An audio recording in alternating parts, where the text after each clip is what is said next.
Hey y'all, it's your captain for all things creative coming at you with Traitors Season 2 finale and reunion recap since a lot happened. If you're new to this channel, please like and subscribe, especially since it's my birthday this week, so please show some love by subscribing if you haven't already. And if you're new, also make sure to comment and engage and all that stuff. Returning people, thank you so much for rocking with us. Let's get into this reunion and finale because it was so full of ups and downs. So in terms of the finale, um, Kate is the last traitor left going into the finale after Phaedra had just gotten voted out because of Dan throwing her under the bus when he got banished. So Phaedra barely, made it through. She almost got to the finale, but unfortunately, there was no happy ending for her. So then Kate decides to murder Sheree to try to keep suspicion off of her, since the Bravo clique is suspected of harboring traitors and protecting one another. However, Sandra CT and even Sheree's oblivious self have already clocked Kate for going too hard on Phaedra in the banishment when she had called her selfish. When the main mission comes, CT carries the team on his back basically in terms of getting through all the detours to the ship at the end. That's like the mission, and they all earn $50,000. And on the way back to the castle, Kate tries to convince CT to vote Sandra out, but CT asks her if she's a traitor. And then CT tells Sandra that MJ and Kate are gunning for her for the banishment. Then Sandra confronts Kate about if she brought her name up. Sandra then says she will vote for CT with Kate and MJ. Then Kate tells CT that Sandra will vote for him. So at the round table, CT guns for Sandra over telling him that she will vote for Kate, but telling Kate that she was going to vote for him. Trishelle then feels betrayed by CT, but goes along with the majority and votes for Sandra. So she gets banished at the final round table. So then Alan does interviews with the final four: C3, Trishelle, MJ, and Kate. Nah, at the Truth or Fire, Kate tries to end the game right away, but everything pointed to there still being one traitor left since Sheree was murdered. So everyone clocked Kate as the remaining traitor. She gets banished. So then, just when we thought the three of them was about to win the game, and MJ especially, was sitting pretty, Trishelle and CT's wicked scheme to only share the money with one another was revealed when they both voted to banish again. And then CT voted against MJ voted against Trishelle, and Trishelle voted to banish CT. So they all had to plead their cases, and Trishelle and CT have an argument about who betrayed who and who protected who. They vote again, and then CT votes against MJ. MJ votes for Trishelle again. But honestly, in this moment, I think she should have voted for CT just in case Trishelle was going to vote for him again, because it was just going to be another deadlock if was the best case scenario, but worst case scenario, she would have been out. But Trishelle ends up voting for MJ as well.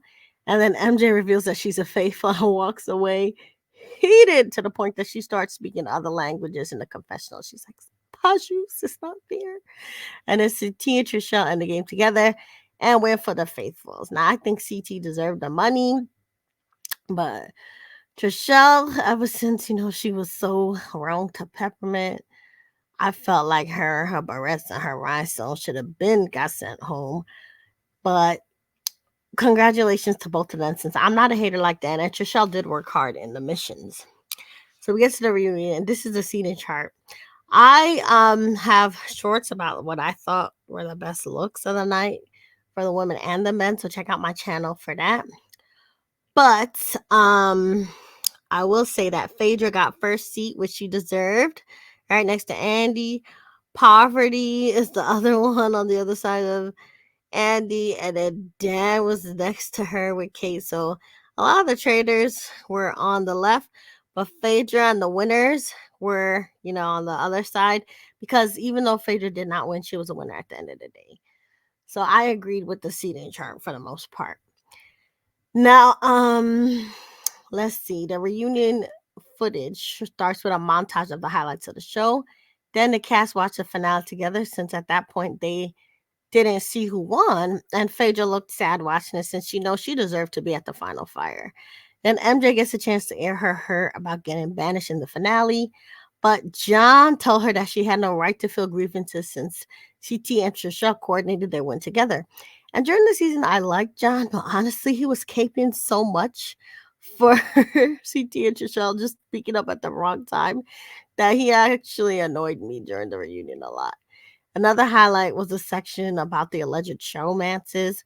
So apparently, Pete and Ekansu had some kind of connection. And I didn't see it on the show, but apparently Ekansu was down to Pete's mama house. And then, of course, Phaedra and CT, that was the pair that was really fun to watch during the season because CT literally would like carry Phaedra on his back through water and stuff. And they were so cute together. And Phaedra and CT were asked about it, and CT said Phaedra, sorry, had protected him. And then Phaedra says that their friendship was sweet, even though she called him Castle Daddy and whatnot. It was like innocent, you know? So then Peppermint had a chance to explain how Trishelle made her feel. And I really felt for her because she was saying, this moment was bigger than Traitors because there's a lot of issues with trans rights in the country. And she wanted to kind of just normalize being yourself and kind of model how people should, move in the world as themselves and give people kind of examples of how to treat trans people, by just getting along and having fun in the castle. But she felt like Trishelle defaulted to biases because she didn't have proof when she banished her, which is true. And then John tried to jump in again, talk about, well, did I do wrong when I banished you? And then Peppermint just like paid him dust because at the end of the day, Trishelle was the one that led the charge against Peppermint. So whoever fell in line, obviously it was a majority that fell in line because she got voted out. So her beef was with Trishelle, and John should have stayed out of it. So then Peter gave Phaedra a rose. That was my next favorite moment. And she didn't have to kiss his butt for a rose, which was like her famous line this season. And that was a cute moment. And the next biggest moment to me was Andy asking Marcus and Larsa about their relationship because they had unfollowed each other and people were suspecting that they had broken up. And they said that they had just hit a speed bump in their relationship and they're fixing their problems and communicating better. So even though there was trouble in paradise, they're a united front now. And then my personal favorite moment of the reunion was Phaedra confronting Dan and calling him out for his trash betrayal and throwing her under the bus unnecessarily. A fan also asked why Dan didn't throw Parvati under the bus since she already had suspicion on her. But Dan made an excuse about how naming Parvati would have brought him only one more day. But the looming threat was Phaedra, and he did not see himself getting to the end of the game without getting rid of Phaedra. And then Phaedra countered him by saying that on the show, Dan and Parvati had started scheming against her long before that round table, which was true. So Dan had to stop lying, and then Phaedra called him a piece of poop. The next most interesting thing to me was people talking about how hard it was to be a traitor, and also asking Phaedra if she was shocked by Kate calling her selfish at the round table. And Phaedra said it surprised her since no one called her selfish before. But on her show, Real Housewives of Atlanta, I think Apollo kind of did that season where he had to report to President. Phaedra didn't go to any of his like court dates or anything. So she does have that reputation of like going for self. And even on Married to Medicine, she kind of betrayed Quad too. So Phaedra does have that vibe on other shows, but she was good at Traitors because it matched her personality. So you got to see her good qualities and her bad qualities actually matched the role. So this was like the perfect show for her. Then they asked Kate how did she mastermind a fight between CT and Sandra that led to Sandra's banishment. And there was a long package about Phaedra just being a great traitor and celebrating her run as the fan favorite and the longest lasting traitor this season. They then do a Trishelle and CT package. And once again, I feel like CT earned his win. But Trishelle kind of had like a pattern of voting against like every woman of color. And MJ was still livid at her. So Trishelle asked MJ why she seemed still upset and why she unfollowed her and all that stuff. And MJ was like, yeah, I immediately blocked you when I got my phone back. And MJ said that she was also mad at CT, but she didn't vote for him at the end because she knew he was a faithful and she was loyal while Trishelle and CT were just greedy. And then John called himself trying to read MJ again for being bitter about losing. But again, I felt like he should have stayed out of it since MJ had every right to feel away after making it to the end and not getting all that money, especially because she was a faithful. So the show ends with Alan confirming that another season of Traitor was renewed. And I say bravo to the cast. This was a very great season. I think next season I want to see that newbie from Real Housewives of Salt Lake City, Monica. I want to see her on Traitors. Other people I would like to see on Traitors. Probably some people from Love is Blind, actually. I think they have a new kind of lion villain, Trevor.